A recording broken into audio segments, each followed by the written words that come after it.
खबर मोतिहारी से है, जहां पर जयप्रकाश नारायण की जयंती मनाई गई, जिसके लिए पूर्वी चंपारण जिले के कायस्थ समाज के लोगों ने फोटो पर फूल चढ़ाकर लोक प्रकाश नारायण की जयंती मनाई। लोकनायक जयप्रकाश नारायण आजीवन उसी राह पर कायम रहे जो सीधे संपूर्ण क्रांति और पूर्ण स्वराज की ओर जाती है। किसी पद पर नहीं रहे, कभी सत्ता के सामने नहीं झुके और जनता के हित को सर्वोपरि रखा। 1974 के आंदोलन में संपूर्ण क्रांति का नारा देकर जेपी ने निरंकुश सत्ता को उखाड़ फेंका और उसी आंदोलन की उपज हमारे प्रधानमंत्री, मुख्यमंत्री समेत तमाम नेतागण हैं। सत्ता के साथ सामाजिक बदलाव के अविस्मरणीय आंदोलन के प्रणेता रहे। जेपी की जयंती पर राष्ट्रीय कार्यक्रम की आवश्यकता है, जिसे भारत की भावी पीढ़ी को कांग्रेस द्वारा लाए गए आपातकाल के काले अध्याय की जानकारी मिले। सबसे पहले तो आप सभी का बहुत बहुत धन्यवाद कि काफ़ी कम समय में आप सभी उपस्थित हुए और आज लोकनायक जयप्रकाश नारायण की जयंती हम लोगों ने मनाई है। लगभग सैकड़ों की तादाद में हमारा समाज यहाँ उपस्थित हुआ था और लोकनायक जयप्रकाश नारायण की जयंती हम लोग बड़े ही हर्षोल्लास और धूमधाम से मनाए। हमारा समाज जो है सो जो उसमें महान विभूतियाँ की कमी नहीं थी। अगर इतिहास उठा के देखा जाए तो हमारे समाज में बहुत विभूतियाँ थे, लेकिन कहीं ना कहीं हमारे सभी विभूतियों का जो जयंती है या फिर पुण्यतिथि है उनका सही ढंग से सरकार हो या फिर जो एडमिनिस्ट्रेशन हो मना नहीं रहा है।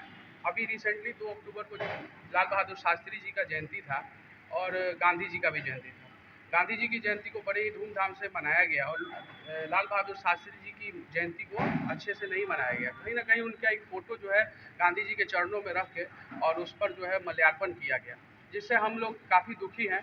और आने वाले टाइम में हमारा जो समाज है वो यूनाइट है और इस बार के चुनाव में, जो कि नज़दीक है विधानसभा का चुनाव, हमारा समाज जो है एक बहुत हार्ड बार्गेनर के रूप में आगे आएगा और अपने समाज के लिए अच्छे से बार्गेनिंग करेगा कि हमारी भी एक राजनीतिक हिस्सेदारी होनी चाहिए, जो कि अभी के समय में कहीं ना कहीं हम लोग को दबाया जा रहा है। सभी पार्टियों में हमारे अच्छे अच्छे नेता मौजूद हैं और उनको बहुत ही कम मौका दिया जा रहा है और आगे आने से रोका जा रहा है।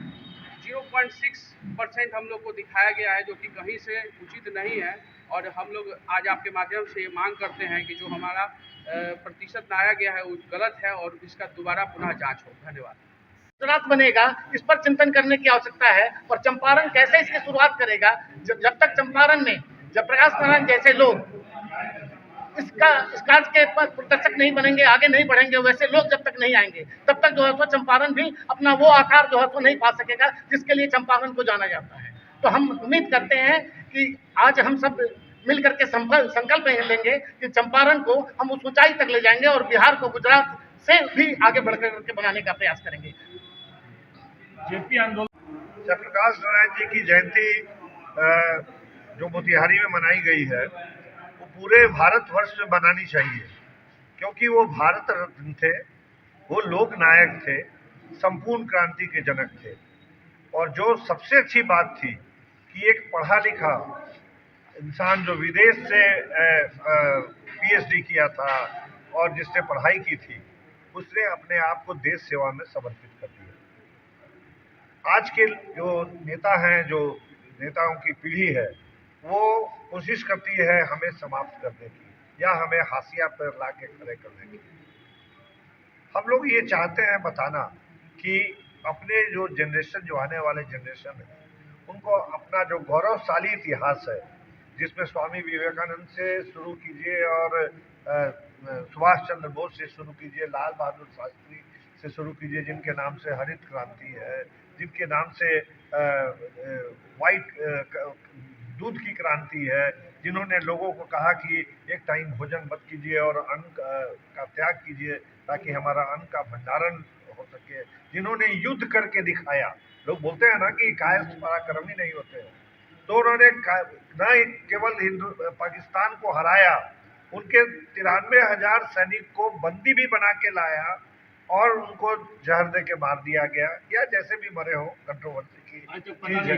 आज तक पता नहीं चल पाया है, ना उस पर कोई चीफ जस्टिस ऑफ इंडिया ने इंक्वायरी सेटअप की और वापस कर दिया गया ताशकंद समझौते के नाम पर।